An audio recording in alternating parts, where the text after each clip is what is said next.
Ya, Al-Fatihah disebut juga sebagai Ummul Quran karena di dalamnya telah diterangkan segala macam ilmu yang ada sangkut pautnya dengan manusia ini. Dan ia adalah Ashabul Masani, yakni walaupun di dalamnya hanya terdiri dari 7 ayat, tetapi setiap keperluan manusia dalam hidup ini dapat dipenuhi olehnya. Tidak ada suatu masalah kerohanian yang tidak dapat penjelasan dari salah satu ayat yang 7 ini. Seakan-akan ketika menyelesaikan suatu masalah ilmiah yang ruwet, terpaksa harus kembali kepada pokok 7 ayat yang sering diulang-ulang ini. Ia disebut Matsani, karena setiap rakaat dalam sholat orang Islam itu harus dibaca surah Al-Fatihah ini. Kemudian, ia juga disebut sebagai Quranul Azim. Yakni merupakan satu kitab yang dikatakan umul kitab atau umul Quran.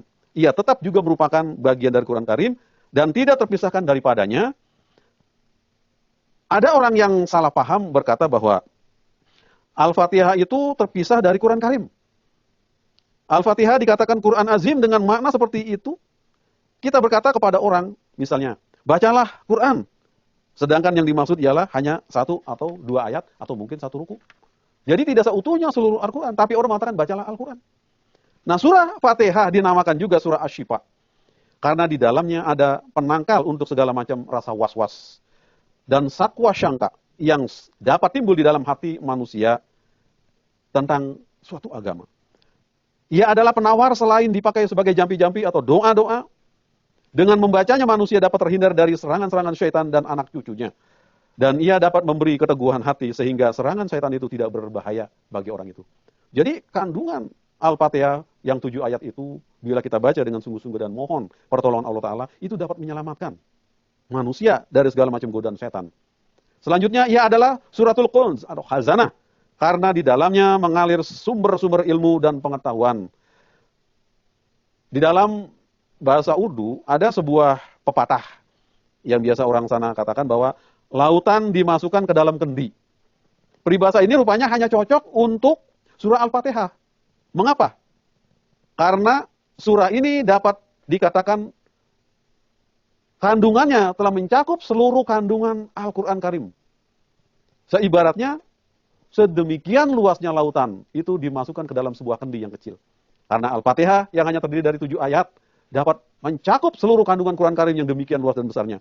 Itulah istilah yang sering dipakai oleh orang-orang yang berbahasa Urdu.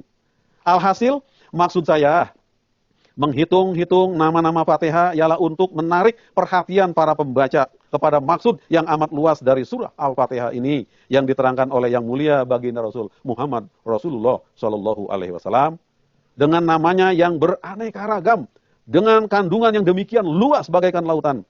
Padahal kalau sekadar nama saja, bila itu kosong dari isi dan makna, maka jangankan hanya 9 nama, 100 nama pun tidak ada gunanya. Tetapi bagaimana Al-Quran telah memberikan satu kedudukan bagi suratul Fatihah, dan Rasulullah SAW tidak mungkin mengerjakan sesuatu yang tidak berfaedah, memberi sebanyak 9 nama bagi Al-Fatihah ini. Karena di dalamnya terkandung demikian tinggi derajat-derajat yang telah diterangkan di dalamnya. Jadi bagi orang-orang yang berpikir, di dalam nama-nama ini ada satu penjelasan yang sangat luhur dan petunjuk yang sempurna, dan mereka mempelajari Al-Fatihah dengan kandungan-kandungannya, maka insya Allah akan mendapatkan petunjuk-petunjuk dari Allah Subhanahu Wa Taala, dan dalam kehidupannya akan merasakan kebahagiaan lahir batin dunia hingga akhirat. Hadirin hadirat yang mulia, selanjutnya akan saya sampaikan bahwa tentang keutamaan daripada surah Al-Fatihah. Diterangkan oleh Khalifatul Masih kedua bahwa banyak sekali keutamaan surah ini yang diterangkan di dalam hadis-hadis Nabi Shallallahu Alaihi Wasallam.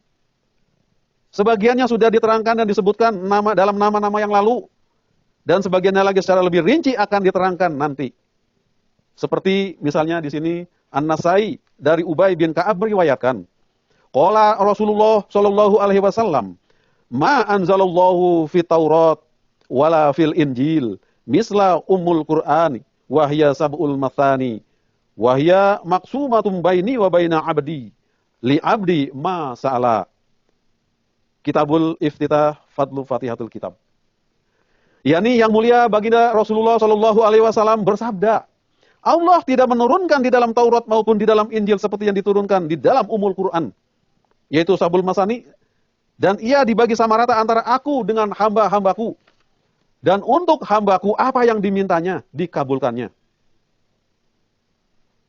Kitabul Iftitah, Fadlul Fatihatul Kitab. Jadi dengan perantaraan surah Al-Fatihah ini, doa apapun yang dipanjatkan ke hadirat Allah Subhanahu wa taala mesti akan dikabulkan. Keunggulan dan keutamaan ini sangat penting sekali dipahami oleh kita. Karena di dalamnya diterangkan suatu patokan amal yang berfaedah bagi manusia di dunia dan di akhirat. yakni doa yang dipanjatkan dengan perantaraan Al-Fatihah ini tentu akan dikabulkan oleh Allah Subhanahu wa taala. Tetapi sudah tentu maksudnya adalah bukan bahwa setiap doa yang kita panjatkan, yang kita berdoa kepada Allah Ta'ala sesudah baca Fatihah lalu dikabulkan begitu saja. Tidaklah demikian maksudnya. Melainkan maksudnya ialah wasilah perantara doa yang diterangkan di dalam Al-Fatihah ini dengan memanfaatkannya barulah doa-doa yang kita panjatkan kepada Allah Ta'ala itu akan dikabulkan. Jadi jangan salah paham pemirsa yang budiman, bahwa kalau kita setelah baca Fatihah lalu kita minta pada Allah Ta'ala lalu dikabulkan, tidak seperti itu maksudnya. Jadi harus kita pahami dan kita pelajari apa yang dikandung dalam Al-Fatihah itu. Yang merupakan intisari daripada Quran Karim. Di dalam 7 ayat yang singkat itu. Begitu luas dan kandungannya terkandung di dalamnya itu.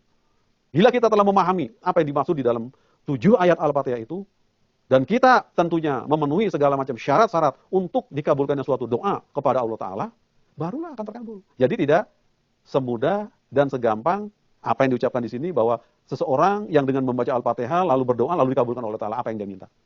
Tidak seperti itu. Jadi harus dipahami betul apa yang terkandung di dalam Al-Fatihah ini. Nanti kita akan jelaskan lebih jauh lagi.